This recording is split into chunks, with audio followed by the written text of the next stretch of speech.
كابتن عمرو، لو انا هنزل الجيم المفروض اعمل ايه في اول يوم؟ اول حاجه لازم تحدد هدفك. يعني ايه تحدد هدفك؟ تبدا الاول تروح تعمل ان بودي او بودي كومبوزيشن، تعرف نسبه الدهون ونسبه الميه ونسبه العضلات في جسمك قد ايه.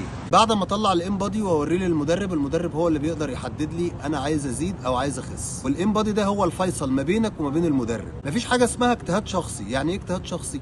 مفيش حاجه اسمها انا اخش الجيم واعمل اي حاجه او اخد اي برنامج من اي حد وابدا اشتغل عليه. طبعا الكلام ده غلط جدا.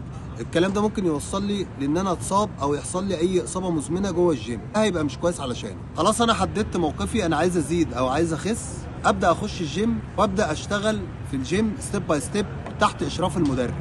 يعني اشوف انا هبدا بانهي حاجه الاول، وهل انا بعاني من اي اصابه مزمنه في جسمي ولا لا، عندي ضغط او عندي سكر. كل الكلام ده المدرب لازم يكون على علم بيه.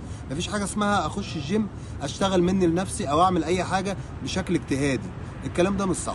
تاني حاجه، كتير بيبقى مش فاهم هو يبدا منين وينتهي فين. بمعنى يعني انا جاي الجيم وداخل الجيم عشان اتمرن، ابدا باللياقه الاول ولا ابدا بكارديو ولا ابدا بحديد؟ برضه ده اللي هيحدده المدرب. فمفيش حاجه اسمها تخش الجيم تشتغل منك لنفسك بشكل عشوائي. كده يبقى انت ما بتعملش اي حاجه، بالعكس ده انت كده بتهد صحتك، كده ما بتشتغلش على صحتك صح. الادوات المستخدمه اللي هو ادواتك الرياضيه اللي انت هتستخدمها، ازازه الميه، الفوطه، شوز، تيشيرت، البنطلون، الشورت، كل الحاجات دي مطلوب ان انت تبقى متواجد بيها في المكان او في الجيم. تالت حاجه، وده خطأ شائع جدا الناس بتقع فيه، هو اضخم او انشف. وانت اساسا ما عملتش حاجه عشان تضخم او تنشف. فلازم برضو ترجع للمدرب عشان هو اللي يقدر يحدد انت عايز تعمل ايه بالظبط.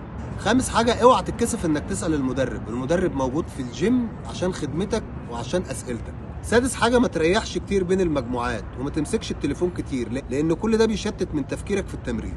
سابع حاجة ودي الاهم، لو عايز جسمك في المظبوط دايما خليك معايا.